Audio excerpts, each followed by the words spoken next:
Interlinking ద్వారా రెండు నదుల్ని అనుసంధానం ద్వారా కొన్ని లక్షల ఎకరాలకి సాగునీరు మరీ ముఖ్యంగా ఏదైతే వెనకబడ్డ ప్రకాశం జిల్లా అయితే కానీ వెనకబడ్డ రాయలసీమ అయితే కానీ ఈ ప్రాంతాలన్నిటికీ కూడా నీరు అందించాలంటే ఈ రెండు నదుల్ని కూడా అనుసంధానిస్తేనే అవుతుందనే ఉద్దేశంతో ఈ ప్రాజెక్టు గురించి కేంద్రం వైపు నుంచి సహాయ సహకారాలు అందించాలని చెప్పి కేంద్ర మంత్రి నిర్మలా సీతారామన్ గారిని ముఖ్యమంత్రి గారు కోరడం జరిగింది. ఈ రెండింటి గురించి కూడా ఈరోజు మీటింగ్లో ప్రధానంగా చర్చించడం జరిగింది. అలాగే మరొక కేంద్ర మంత్రి గారు జయశంకర్ గారితో ఎక్స్టర్నల్ అఫైర్స్ కేంద్ర మంత్రి గారితో కూడా ఈరోజు ముఖ్యమంత్రి గారు కలవటం జరిగింది. ముఖ్యంగా ఈ సమావేశంలో ముఖ్యంగా చర్చకు వచ్చినవి సరే ఈ మధ్య అమెరికాలో ఏదైతే కొత్తగా గవర్నమెంట్ ఫామ్ అయిందో దానివల్ల ఇండియా పైన ఇండియన్ ఎకానమీ పైన ఏ విధమైన మార్పులు చేర్పులు జరుగుతాయని, అలాగే ఇక్కడ ఇండియా నుంచి వెళ్ళే స్టూడెంట్స్కి ఏ విధంగా ఉంటుంది అని చెప్పి అక్కడ అమెరికా వెళ్ళే వారికి ఏ విధంగా ఉంటుంది. ఎందుకంటే మనందరికీ తెలిసిందే ఆంధ్ర రాష్ట్రం నుంచి ప్రతి సంవత్సరం కూడా కొన్ని వేల మంది స్టూడెంట్స్ అక్కడికి వెళ్తూ ఉన్నారు, అక్కడ బాగా చదువుకుంటున్నారు, బాగా సెటిల్ అవుతూ ఉన్నారు. వారికి ఏ విధంగా ఉండబోతాం అన్నదని కూడా మాట్లాడటం జరిగింది. వీటన్నిటితో పాటుగా ఎకానమీ పరంగా ఏ విధంగా మార్పులు చేర్పులు జరగబోతూ ఉన్నాయి, ఇండియా భారతదేశం మనం ఏ విధంగా ప్రముఖ పాత్ర పోషించబోతూ ఉన్నాం, దాంట్లో ఆంధ్రప్రదేశ్ ఏ విధంగా మనం దాన్ని ఏ విధంగా ఉపయోగ చేసుకోవాలి అనే అంశం పైన ఈరోజు జయశంకర్ గారితో మాట్లాడటం జరిగింది.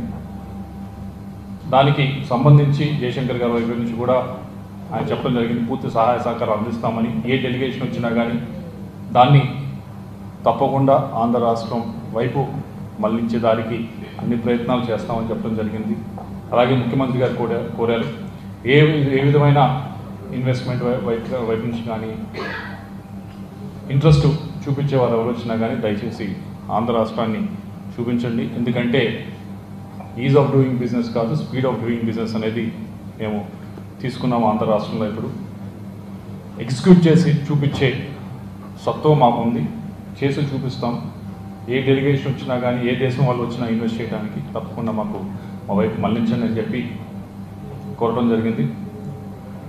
వీటన్నిటితో పాటుగా ఏదైతే కొన్ని ఇమిగ్రేషన్ ఇష్యూస్ మన విద్యార్థులు కానీ మన ప్రాంతం వాళ్ళు కానీ ఇబ్బందులు ఎదుర్కొంటూ ఉన్నారు, వాటిని కొద్దిగా సరిదిద్దమని వాటిని కొద్దిగా చక్కదిద్దామని చెప్పి కోరడం జరిగింది. చాలా అద్భుతంగా జరిగింది. జయశంకర్ గారు కూడా చాలా పాజిటివ్గా చెప్పారు. ఆయన కూడా అంటూ ఉన్నారు, మాకు ఏ జపాన్ నుంచి వచ్చినా మరి ఏ దేశం నుంచి వచ్చారు, కొరియా నుంచి వచ్చినా కానీ తప్పకుండా మీ వైపు ఆంధ్ర రాష్ట్రానికి పంపిస్తాము. ఎందుకంటే మాకు కాన్ఫిడెన్స్ ఉంది, చంద్రబాబు గారు ఉన్నారంటే, ఒక డెలిగేషన్ వచ్చిందంటే, ఒక ఇంట్రెస్ట్ చూపించారంటే మేము ఇండస్ట్రీ పెడతామని, మా ఇన్వెస్ట్మెంట్ చేస్తామని చెప్పి ఒక ఇంట్రెస్ట్ చూపించారంటే ఏ డెలిగేషన్ అయినా కానీ ఆంధ్ర రాష్ట్రానికి పంపిస్తే తప్పకుండా వీళ్ళు ఎగ్జిక్యూట్ చేస్తారనే కాన్ఫిడెన్స్ మాకు ఉంది, చంద్రబాబు గారు ఉన్నారు కాబట్టి మేము పంపించడం జరుగుతుంది అని చెప్పి చెప్పడం జరిగింది. దీంతో పాటుగా సింగపూర్కి సంబంధించి ఏదైతే అమరావతిలో వారిని భాగస్వామ్యం చేయడం జరిగిందో దాన్ని పునరుద్ధరించమని చెప్పి కోరటం జరిగింది. ఆ భాగస్వామ్యాన్ని ముందుకు తీసుకెళ్లే విధంగా